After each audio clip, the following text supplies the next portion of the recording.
According to surveys done by Office Team, a national staffing firm, on average, senior managers estimate that their employees use their cell phones for non-work related activities for a total of 39 minutes per day. Now, professionals are admitting to using their cell phones for 56 minutes a day. If you look at the millennial responses, they average 70 minutes a day. This means senior managers are underestimating how much time employees are wasting on their cell phones. They are neglecting an additional 30%, and this number is even greater for millennials. My name is Dylan Deneen, and I think if we can reduce the time wasted on cell phones in our workplace, we can improve our company's performance, efficiency, and overall success at very little cost. Today, I will walk you through my strategy to achieve lasting change. So, the question here is, how can we address an employee that spends too much time on their cell phone and get them to change their behavior? Rather than using our position in the dominance hierarchy and try to force them and change them or give them an ultimatum, my strategy relies heavily on the power of words to elicit change from within the employee. Although it may be our idea to have them use their cell phone less, the trick is to have them conjure this idea with our help.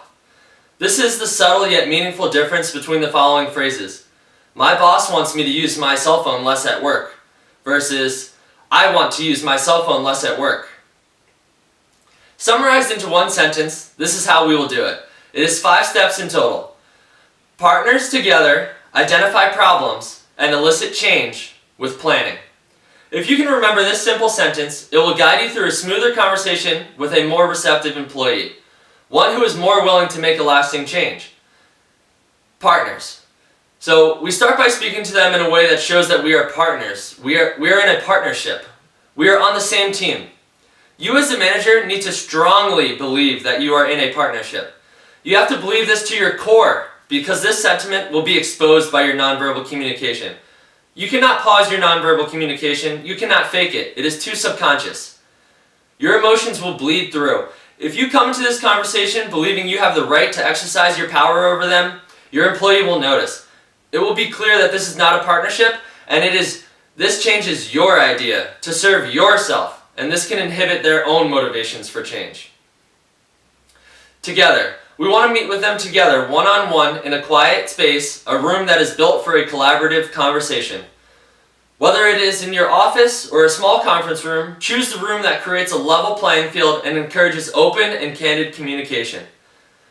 Constantly keep in mind that you are problem-solving this together. Identify problems. Start the conversation with an agenda, describing how long you expect to talk for, and explain right off the bat you are interested in hearing their feedback. Then identify the issue without passing judgment. You can also tilt your head to the side to come across as more passive. Here's how this might look. I noticed in our conversation this morning that your phone was requiring a lot of your attention. Is everything okay? Is something going on? Evoke change. Here we are looking to have our employee elicit their own motivation for change. Get change talk going. Change talk is any speech that is moving them in the right direction of the change. Essentially, you're trying to get them to argue for the change by themselves. In this way, you are making it their own idea to change their behavior. Some examples to elicit change would be, what do you think would be the optimal amount of cell phone use? What would be your first step in reducing your cell phone distractions? If they have not thought of a first step, you could offer a suggestion. Maybe we could start by putting your cell phone in a different location rather than in your pocket. Do you think that could help you? Again, these changes are to be collaborative. Find the middle ground that works for both of you. With planning. After putting together some ways to change their behavior, try specifically to develop your action plan. This plan is ideally one that your employee, your partner, has contributed to. This is key in increasing their willingness to adhere to the guidelines. Make sure the goals are specific and measurable.